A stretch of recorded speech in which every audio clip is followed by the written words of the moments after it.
vai ver o Evangelho de Lucas, que foi escrito para os gregos, a quem ele se preocupa de explicar os costumes judaicos. Esse livro traz a genealogia de Jesus até Adão, que foi o primeiro homem. E ele mostra Jesus como um homem perfeito, mais até do que Adão. Como eu já falei nos 2 vídeos anteriores, os 4 primeiros livros do Novo Testamento são evangelhos, ou na verdade 4 visões diferentes sobre o mesmo evangelho, as boas novas de Jesus Cristo. E os 3 primeiros são muito parecidos. Eles são chamados de evangelhos sinópticos porque eles trazem uma sinopse ou visão em conjunto da vida de Jesus. O Evangelho de Lucas, então, é o terceiro evangelho sinóptico. E apesar desses 3 primeiros livros serem muito parecidos, cada um deles tem coisas que os demais não têm. O Evangelho de Lucas mostra a graça universal de Deus e como Jesus era amável para com os pobres, os humildes e os marginalizados. Só nesse evangelho a gente encontra a saudação do anjo para Maria, o cântico de Maria quando ela foi visitar Isabel, que era mãe de João Batista e sua prima, o cântico de Zacarias, que era o marido de Isabel, quando João Batista já havia nascido, como aquele que seria o precursor do Messias, o cântico dos anjos também, que apareceram para os pastores assim que Jesus nasceu, e o cântico de Simeão, que era um idoso que havia recebido de Deus a promessa de que não morreria sem ver o Messias. Só nesse evangelho a gente vê a visita dos pastores quando Jesus nasceu, a infância de Jesus,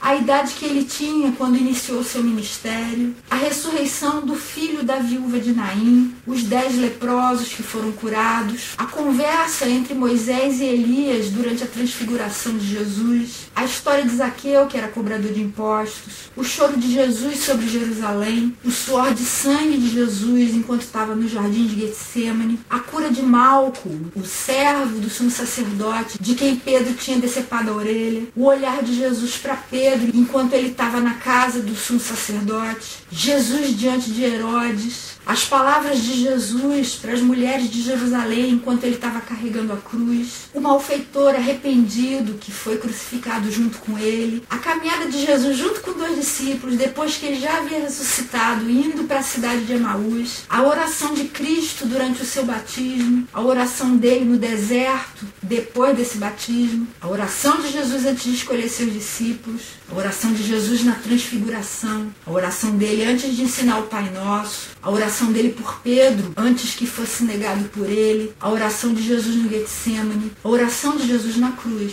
E também só aqui aparecem algumas parábolas, como a do bom samaritano, a do fariseu e o publicano, a do filho pródigo e 2 parábolas sobre oração, aquela sobre o amigo inoportuno e aquela sobre a viúva insistente. O tema do livro então é o Salvador perfeito e ele foi escrito por Lucas, que era médico, era grego, acompanhou Paulo em suas viagens, foi quem escreveu também o livro de Atos, evangelizou o sul da Europa e foi martirizado na Grécia. O livro foi escrito em cerca de 60 depois de Cristo, talvez na própria Grécia. E o nome dele no grego é Kataloukon, segundo Lucas. Loukon significa no grego luminoso. É a mesma palavra de onde vem Lúcio. E o tempo de ação vai desde o anúncio do nascimento de João Batista até o início da igreja primitiva. E o verso-chave, que é aquele que resume a ideia central do livro, está no capítulo 19, verso 10. O Filho do Homem veio buscar e salvar o que estava perdido. Esse livro pode ser dividido de várias formas. Eu coloquei em 5 partes. A primeira está no capítulo 1, versos 1 a 4. E é uma introdução, uma apresentação para alguém chamado Teófilo, para quem o livro era dedicado. A segunda parte vai do capítulo 1, verso 5, até o capítulo 4, verso 13. E mostra o advento do homem divino, a chegada do homem divino. A terceira divisão vai do capítulo 4, verso 14, até o capítulo 9, verso 50, e mostra o ministério de Jesus na Galileia, que era a região norte de Israel. A quarta parte mostra o ministério dele na Pérea, vai do capítulo 9, 51, até o capítulo 19, verso 28.